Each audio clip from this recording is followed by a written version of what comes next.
Okay, hello everyone. My name is Isabella and I'm a facilitator working with peer-to-peer global teens.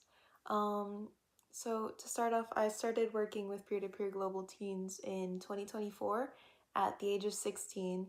And I have grown so much from this experience, so I kind of wanted to share it with you all. So to tell you a bit about myself first, I'm 18 years old and I live in the United States in Miami. Uh, to I grew up in a mixture of many different cultures, and thus I've never fully identified myself with a community any smaller than the global one around us, which really plays into my motivations in deciding to join peer-to-peer global teens. Um, a bit of background on me and my family. So my mother was born in Venezuela to Italian immigrants, and my father was born in Cuba, later fleeing to Brazil. I was their first child born in the US, navigating this country's new culture and language, and in Miami, surrounded by different traditions, Spanish dialects, and languages like Italian and Portuguese, I developed a love for diverse people and cultures. And then now at 18 years old, because of all this, it's only natural that I'd seek to give back to this global community I call home. One of the things that particularly I saw impacting the people around me, especially youth in like my age group, was the current global mental health crisis, which has been increasingly affecting youth around the world. And because of this, when I was approached with the opportunity to become a life skills facilitator, and I heard about all of the benefits that it could have in navigating like the challenges that life presents you, um, I was instantly like, this is something I want to do.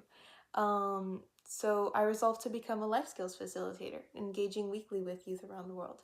Um, I still remember my first time leading a life skills workshop with this organization. I remember watching my screen nervously with a dry throat and the clock ticking agonizingly slow as I waited as the Zoom boxes and faces slowly popped into view, amassing a growing audience. Um, After months of training, like through like the first cohort of peer-to-peer, it was finally time for my first life skills workshop. My heart only quickened when seeing the cameras of my old facilitator supervisors and fellow facilitators pop up like slowly.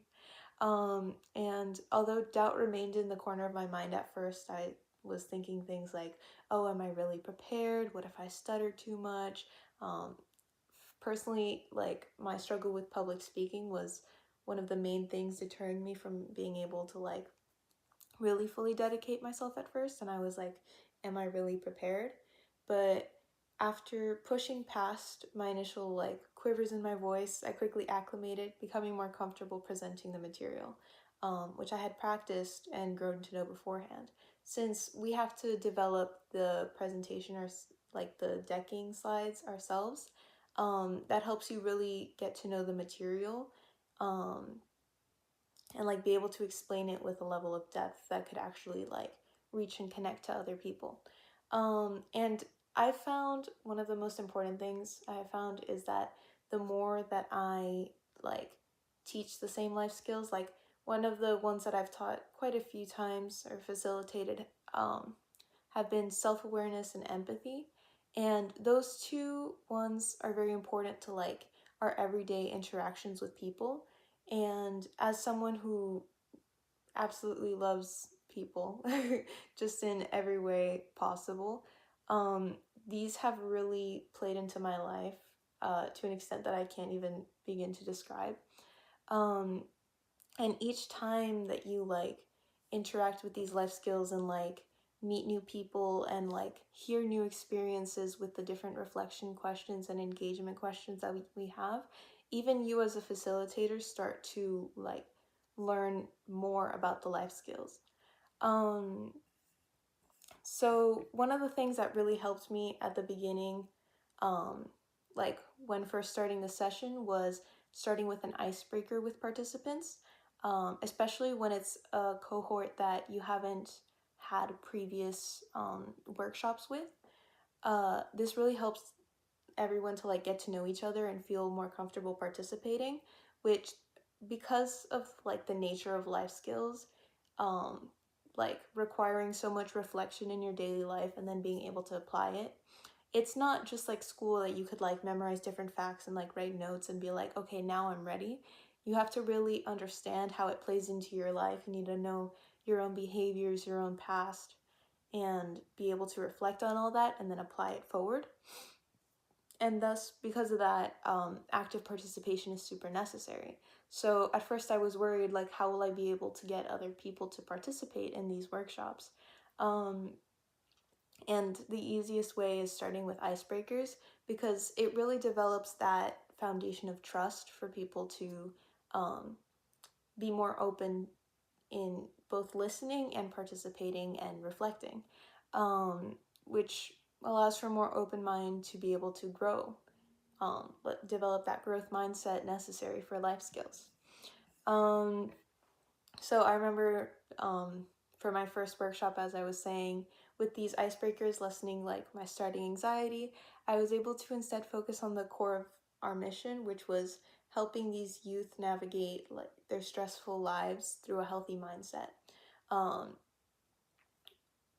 One of the things that really stuck out to me, I remember in one of my first sessions, um, when still in life skills facilitation training, was the metaphor of life skills as essentially tools to navigate the boat of life. So, for example, if life could be seen as like a metaphor with the sea, and we are just like caught in this storm with constant new things and obstacles like coming in every which way, life skills are the things that allow us to navigate that storm essentially.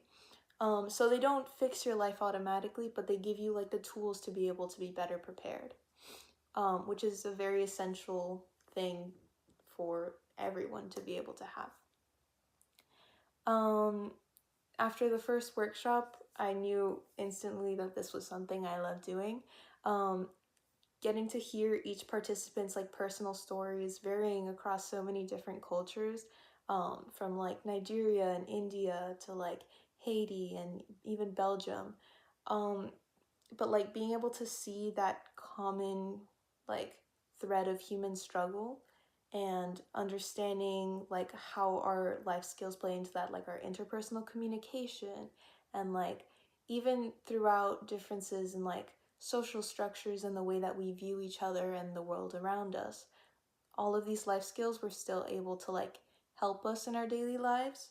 And especially seeing like the difference in, for example, participation, where there will be participants that at the beginning of like the sessions would just be so unwilling to participate or like nervous or shy, but then at the end have like some of the most meaningful reflections to share.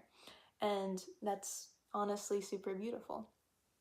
And yeah, so because of this, we could all bond over shared stories, and that really stuck with me.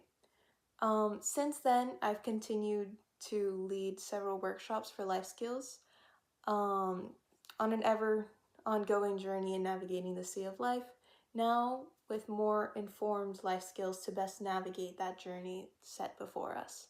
And now, through this organization of peer-to-peer global teens, we can all bring these navigation tools to others, helping make the world better overall.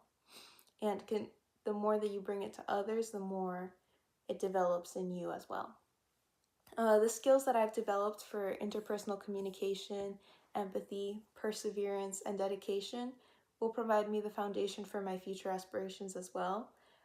As someone who like one day hopes to be in the medical field, um, even for people who don't want to be involved uh, in something like medical, for example, or like mental health, psychology, that life skills give a very clear benefit for, it's still just so essential for like all of us to be able to understand.